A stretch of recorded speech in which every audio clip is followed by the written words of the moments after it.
Hey guys, welcome to back to my channel. তোমরা সবাই কেমন আছো? আর আমি অনেক ভালো আছি। তো আজকে সকাল সকাল নিয়ে চলে এসেছি পাস্তা বানাতে। তো এখানে আছে পাস্তা মশলা, আর এখানে আছে টমেটো সস, 3টে টমেটো সস আছে। আর এখানে আছে 100 পাস্তা। তো এটা আজকে বানাবো, তো চলো বানাতে থাকি।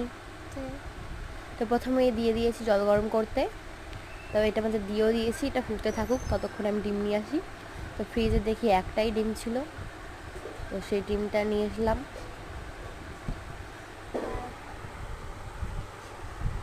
তো এখানে ছোটো ছোটো করে আলুগুলো কেটে নিয়েছি। আবার দেখি এটা আস্তে আস্তে হচ্ছিল, ফুটতে আছে। তো ততক্ষণে আমি পেঁয়াজ আর লঙ্কাটা কেটে নিয়েছি। আর এখানে রয়েছে নুন, যেহেতু মা বাইরে রান্না করছিল, তো নুনটা একটা বাটিতে নিয়ে এসেছিলাম। তো এই পাত্রটার সাহায্যে এখানে ঝরিয়ে নেব জলটা। তো তখন আমি দিয়েছি, এইভাবে হাতে একটু নাড়াচাড়া করে একটু জলটা ঝরিয়ে নেব। তেলটা গরম করতে দিয়ে দিয়েছি, আমাদের ডিমটা ভাজা হবে। তো চলো ডিমটা ফেটিয়ে নিলাম, আর এটা ঝুড়ি ঝুড়ি করে ভাজা হবে। এখন ঠিক এইভাবে ঝুড়ি ঝুড়ি করে ভেজে নিচ্ছি।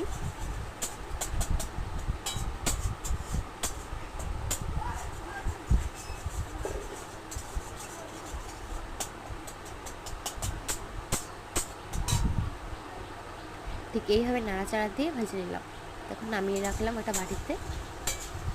তারপরে আলুগুলো দিয়ে দিলাম, আলুগুলো ভাজা করে নেব।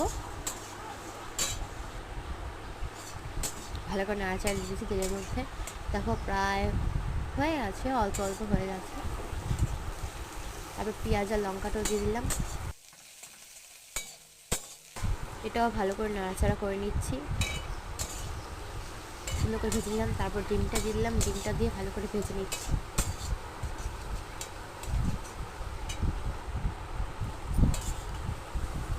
ভালো করে নাড়াচাড়া করার পর পাস্তাগুলোর মধ্যে দিয়ে দিলাম, সেদ্ধ করা পাস্তা ছিল, এর মধ্যে দিয়ে ভালো করে নাড়াচাড়া করে নিচ্ছি।